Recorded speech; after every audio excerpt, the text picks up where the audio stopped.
Hey, how y'all doing? This Rick Sincere with MTMV Sports, man. I'm blessed to be joined today by my man Dominic Ambrose. We met at the Senior Bowl.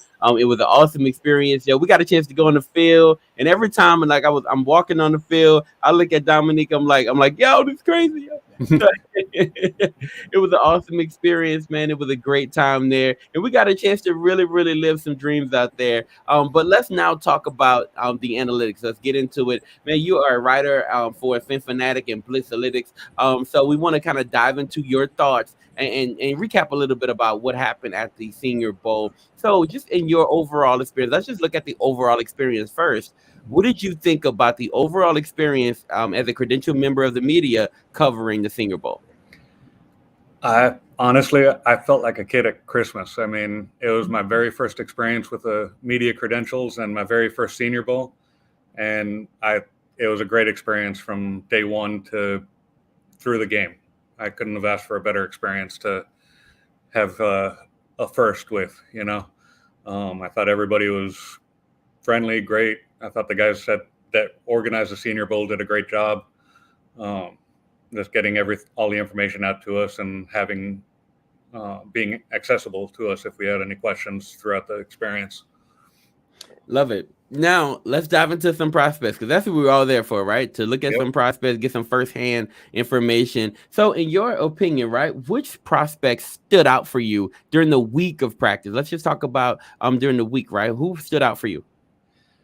I mean, I know everybody knows it by now, but Jermaine Johnson just popped off the field with his just playing hard in those drills and against the competition. What stood out to me, though, with him is even when he wasn't going through the drills, he was even giving the encouragement to the other players on good reps and everything like that. So it showed that leadership quality that is so important in a lot of players at the next level. I think from a receiver standpoint, I liked what I saw from Bo Melton out of Rutgers. He had some crisp runs and pretty good hands, got some good separation on the DBs he went up against. I think some of the players that you get, like the big school players that get all the notoriety, but I liked what I saw from the running back from FIU too. Devontae Price, he had some good one-on-ones. He had some good runs, some great pass catching and everything too.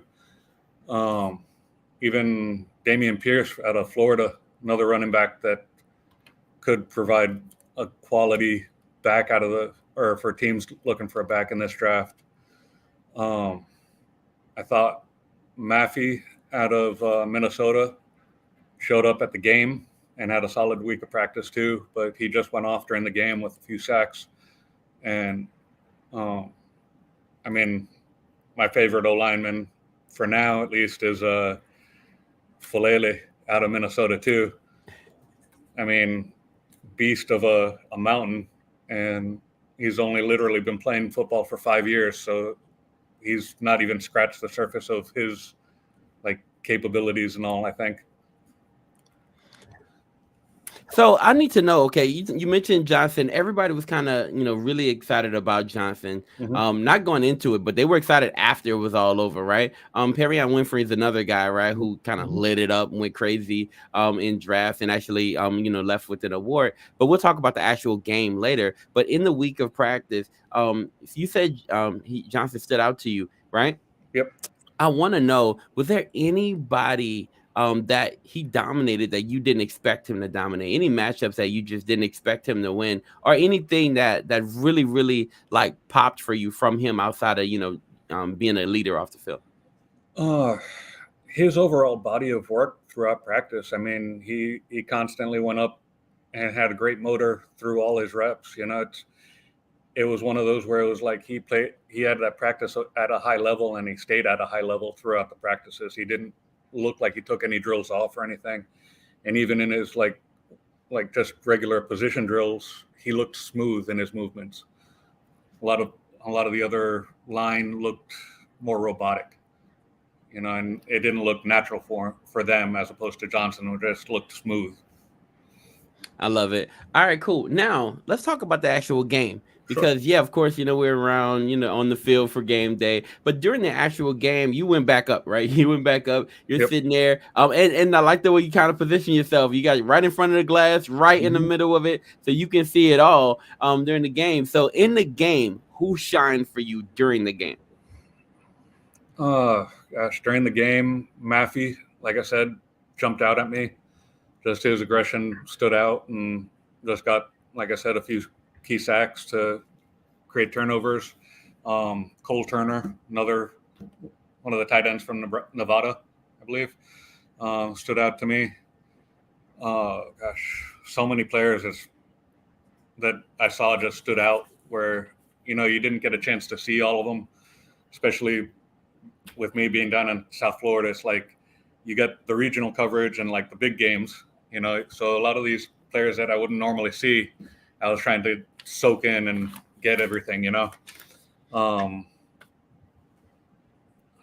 I'm trying to blank on the guy's name, but the running back from Baylor, I think it was. I think I know you're talking about. I Yeah. want I want to know something.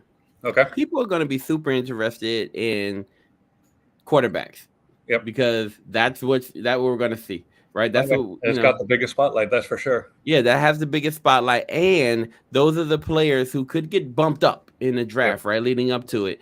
And these quarterbacks aren't, I want to say, slam dunks, No. right?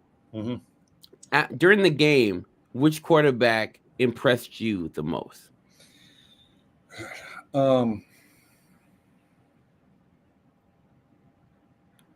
As far as impressed me the most, I liked what I saw from Pickett. Like everybody's been saying, I mean, I from day one of practice, he seemed like the most pro-ready quarterback of the bunch. Um, the athleticism of Willis showed up. I was kind of disappointed he didn't throw as much as um, I would have liked to have seen. Like I know his athleticism is there, but leading into the game, his accuracy was a question for me. So showcasing his arm strength, I think, would have been more beneficial to him during the game. Zappy stood out for me just because I hadn't really had a chance to see Western Kentucky. I think that's where he's from, right? Zappy's Western Kentucky. Let me see. I think so. No, Yeah, Western Kentucky. He stood out to me. Gosh, I don't think Ritter helped himself much, to be honest. I think he might have slipped a little in the draft. Ritter. Yeah, I thought Ritter had a good showing, man. I don't know. I mean, I I thought think Ritter was all right. yeah, Carson Strong looked weak, but he did. He looked very statuesque in the pocket, that's for sure. That Wednesday, I think it was, that we were out there with the rain and everything. I think it showed that like it was a chance for them to stand out with the adverse conditions and everything. And I think people kind of played it conservative. Strong, I liked some of his throws, but I think he just looked too statuesque in the pocket, to be honest. Like you said, though, I mean, none of these quarterbacks are really franchises right now. I mean, I think Willis has a higher ceiling than what he's let on, but I want to see him improve his accuracy and show off his accuracy more. Hopefully he does with the combine. Awesome. Okay, so let's talk about who do you expect to see shine a little bit in the NFL combine, right? The combine's coming up. We haven't got there yet, but the combine's coming up. Who are some players that you're really looking forward to seeing shine in the combine? I'm curious to see how Corral does. He missed out on the Senior Bowl, so I want to see how he is as far as recovery-wise from his injury, which I'm sure is fine, but I'm curious to see how he shows out. And then, like I said, I mean, I want to see Willis throw accurately more So I think the combine will provide him another option too. One of the guys from down here, De'Eric King, I'm curious to see how he shows out at the combine too. I know he was at the Shrine Bowl, so I'm not quite sure how he did in the game, but that eye test is always a good thing, you know. All right, now I want to get into your Dolphins. I want to talk about your Dolphins. I kind of want to see what you're expecting from them. Let's first talk about losing the head coach, right? Okay. So, as a fan, right? Well, as a writer, as somebody who covers the Dolphins, would you feel about the loss of the head coach? I was surprised by it. You know, I didn't expect it, and I thought he was doing a good job and on the right track to build a winner. As far as all the other stuff that's playing out right now, not having been privy to it, don't know what to expect from that fallout. You know, it's going to be interesting to see how it plays out, though, for sure. I mean, I'm glad that he got hired by Pittsburgh, because I think he's too talented of a coach to not be somewhere. And being on defense where he's going to be in Pittsburgh, I think is right up his alley. What'd you love most about Flores? He just seemed like he was that type of coach to not be afraid to roll up his sleeves. You know, it looked like he'd put on a helmet and go line up on defense to help a team win if he had to. You know, I think against Cincy last year or something, he even got a little in a heated little exchange with some of the coaches or players too. So just that energy and that like willingness to go to bat for his team, I guess, stood out to me, and like just the building approach that he had, you know. The Dolphins are selecting at pick 29, right? Via San Francisco, Yep. right? Oh, here we got a comment from Crispy. Crispy said it's pretty hot in Miami, so rolling up the sleeves is probably a good idea. Crispy crazy, man. Yo, so you got your pick 29. I know as a Dolphins fan, this is kind of far down, right? To be making that selection. But talk to me about who do you think will still be available around that time, and who are you hoping that the Dolphins are able to pluck at 29? I mean, assuming everything goes by script without any like trades or anything, I don't see him trading up because I don't think there's that kind of prospect for him. I could see him getting one of the linemen, like a Falele or the Raymond. That other guy, I can't remember his full name. Bernard Raymond.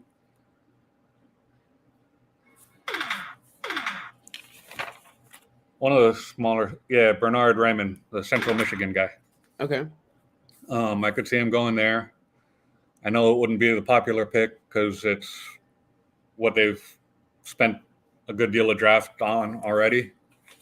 But I think with the new coach and trying to put in his system, he wants athletic line to kind of parallel what he had in San Francisco.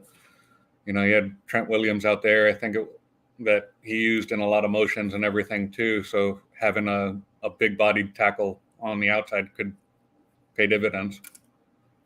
You know, and like with everything, the name of the game is protecting the quarterback to where you can get the ball out, you know. Let's talk about that quarterback for a second, man. You know, as a writer there, do you have any belief in Tua? Is Tua the guy moving forward, or should Dolphin fans be looking for another savior? You know, when they came out in that draft with Burrow and Herbert and everything like that, what I was seeing was I would have preferred Herbert. That being said, obviously they didn't take him. I'm going to support Tua, you know, for while he's here in the quarterback for the Dolphins. And I just don't know. I mean, he's had different coordinators, which has hurt his development. And I think that hip injury was more, not necessarily severe because it was a bad injury, but I think it affected him more in his core and with his delivery, because one of the things I've noticed is that he's thrown deep balls, but they haven't been consistent, and there hasn't been a consistent zip on the ball. He's thrown a lot where the receiver has had to come back. And I know down here they want more playmakers on the receiving side too, which is understandable, because you got Waddle, you've got Parker currently under contract, and a whole lot of questions as far as who they re-sign there. I hope they sign Gesicki, or re-sign Gesicki, I should say, because I think he's proven to be a good weapon when used and grown into a solid target. Hopefully they can pick one in the second round or maybe even the third round of the draft this year too. That's one position group that does seem like it is a little deeper this year than in other years. Yo, what are you expecting from Waddle next year?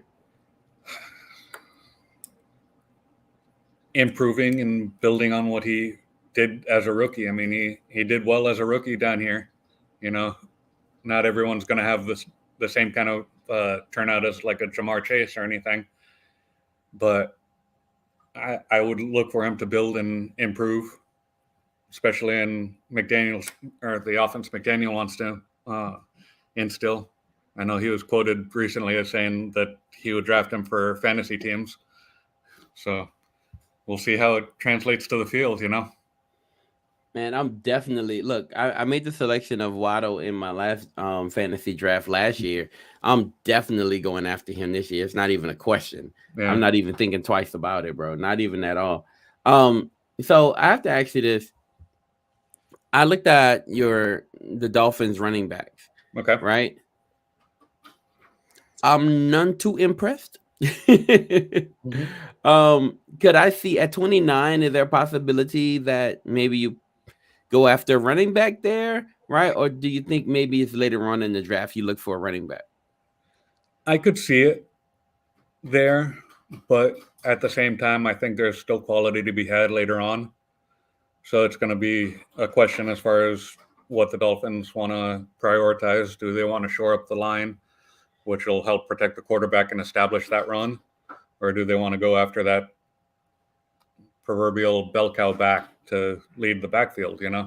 I think if it's the line, which has been an issue for before Tua and everything was here, when Tannehill was here, I think they need to find that right combination first, because I think that's going to open up everything.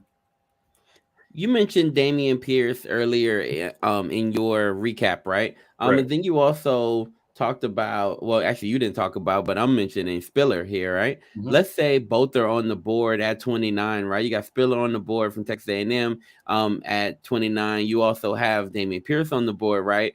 Are you excited if they selected one of those two guys?